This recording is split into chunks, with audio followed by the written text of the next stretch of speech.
জনাইছোঁ আটাইকে।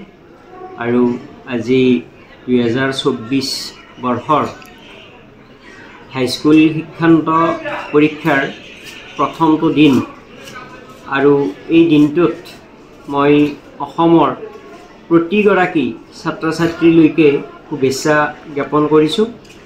তেওঁলোকৰ জীৱনৰ যিটো প্ৰথম এটা উল্লেখযোগ্য পৰীক্ষা, এই পৰীক্ষাটো সকলোৰে সফল হওক আৰু এইবাৰ প্ৰথমবাৰৰ কাৰণে হাইস্কুল শিক্ষান্ত পৰীক্ষাত OMR ব্যৱহাৰ কৰা হৈছে, যিটো বৰ্তমান সময়ত অতি জৰুৰী কথা আৰু অতি সুন্দৰ পদক্ষেপ বুলি মই ভাবিছোঁ।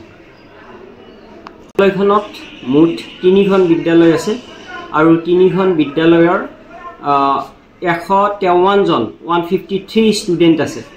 তাৰ ভিতৰত ল'ৰা আছে 78 জন 78 আৰু ছোৱালী আছে 75 জনী 75।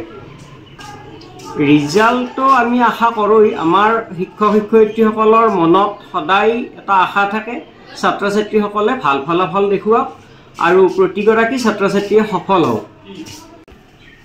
মই আমাৰ এই দিনটোত সকলো ছাত্ৰ ছাত্ৰীলৈকে শুভেচ্ছা জ্ঞাপন কৰিছোঁ।